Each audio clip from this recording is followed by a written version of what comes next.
नोरमा group, जो सोचता है वो करता है। आपके अपने सपनों का आशियाना।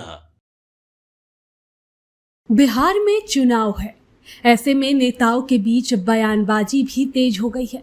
आरोप प्रत्यारोप का दौर भी जारी हो गया है और हर पार्टी अपनी जीत का दावा कर रही है।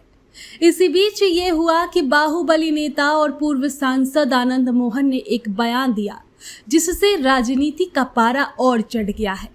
दरअसल मुजफ्फरपुर में आयोजित रघुवंश प्रसाद सिंह की 5वीं पुण्यतिथि पर श्रद्धांजलि सभा में मुख्य अतिथि के तौर पर पहुंचे आनंद मोहन ने कहा कि सिंहासन पर कौन बैठेगा ये भूरा बाल तय करेगा।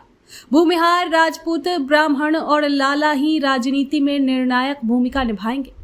अब सवाल उठ रहा है कि आखिर उन्होंने ये भूरा बाल किसको कहा है।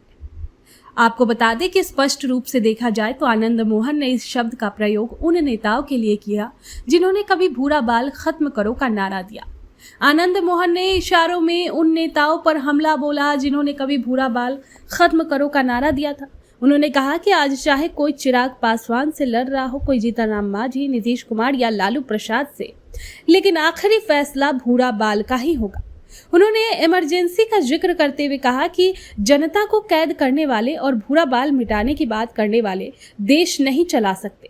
अब इस बयान में जातिगत समीकरणों और राजनीतिक ताकत के बीच जटिल संबंध को उजागर किया है।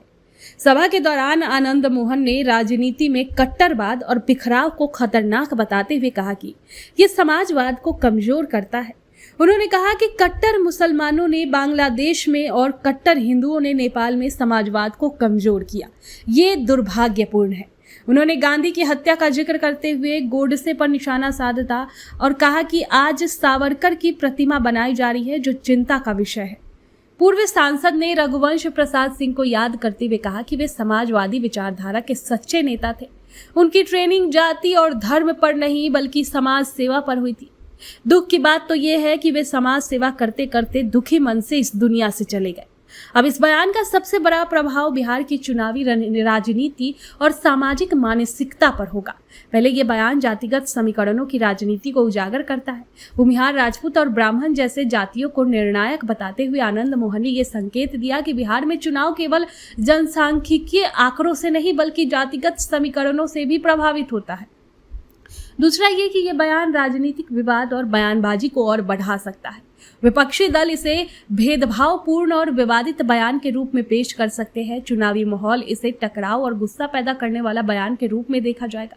और तीसरा ये कि सामाजिक दृष्टि से ये बयान ये सवाल उठाता है कि क्या राजनीतिक निर्णय जाति या धर्म के आधार पर तय होना चाहिए। आनंद मोहन ने अपने बयान में स्पष्ट किया कि वे इसे आलोचना के रूप में नहीं बल्कि चेतावनी के रूप में कह रहे हैं। उन्होंने ये भी जोड़ने की कोशिश की कि समाज सेवा और समग्र नेतृत्व जातिगत या संकीर्ण दृष्टिकोण से परे होना चाहिए। तो यहाँ पर आनंद मोहन का ये बयान बिहार की राजनीति में जातीय समीकरणों, राजनीतिक ताकत और सामाजिक चेतना के बीच संतुलन की जटिलता को दर्शाता है।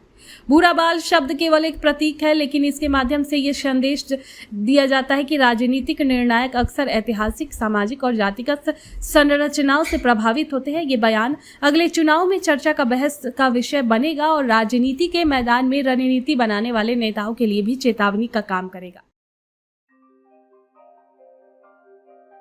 आपके सपनों को हमने सजाया है, ई होम्स पैनोरमा को हमने बनाया है। ई होम्स मेरा एक सपना था जिस पे मैं पिछले 4 साल से काम कर रहा था। हमने जो बनाया है वो सबने है माना। ई होम्स पैनोरमा में हो आपका भी आशियाना। और फाइनली हमने 2021 में इस प्रोजेक्ट को लॉन्च किया। बहुत लोग अप्रिशिएट कर रहे हैं कि पूर्णिया जैसे शहर में, बिहार के, एक तो बिहार की बात करें उसमें भी पूर्णिया जैसे छोटे जगह में इस तरह का लाइफस्टाइल देना, ये सुन के हम लोगों को बहुत अच्छा लगता है। ई होम्स में हमने कुछ और भी किया है, जैसे हम जिस जगह में रह रहे हैं हमारे फैमिली सिक्योर हो, उनको सिक्योरिटी का ध्यान में रखा है। आपकी सुविधा और सुरक्षा आपके लिए खास है, ये आपका विश्वास है। इसमें आर्टिफिशियल इंटेलिजेंस का 7 लेयर सिक्योरिटी का हमने इस्तेमाल किया है। लस ग्रीन कैंपस को बनाया है। यदि हमारा बाउंड्री वाल है तो वो वर्टिकल गार्डन है। ये जितनी भी फैसिलिटी होता है एक इंटरनेशनल टाउनशिप में ई होम्स है, ये हम लोग विश्वास नहीं कर पा रहे हैं। जो भी हमारे मित्र दोस्त या जो भी हमारे बाहर के बायर आते हैं तो हम लोगों को बहुत अच्छा सुनने को मिलता है और बहुत अच्छा क्रेडिट मिल रहा है। वो सारा हमने सिर्फ एक बिल्डिंग नहीं बनाया, हमें एक बहुत अच्छा लाइफस्टाइल दिया ई होम्स में, और मेरा एक सपना था जिसको मैं आज फुलफिल होते हुए देख रहा हूँ। ये आपका आवास है। ई होम्स पैनोरामा में अब आपका निवास है। E homes Panorama, luxurious lifestyle redefined. Panorama group, जो सोचता है वो करता है। अगर ये वीडियो पसंद आई और वह बिहार के राजनीति और बिहारियत से सरोकार रखेनी तो सब्सक्राइब बटन दबा के चैनल के सब्सक्राइब कर ली। ओजे एगो घंटी बा, ओकरा बटन दबा देला से कुल सटीक और मारक खबर रुआ मुफ्त में मिल जाई। अगर रुआ पत्रकारिता के हमनी के नया प्रयोग में सहयोग कर चाहतानी तो ज्वाइन बटन दबा दी। पेटीएम नंबर नोट कर ली 9386816700।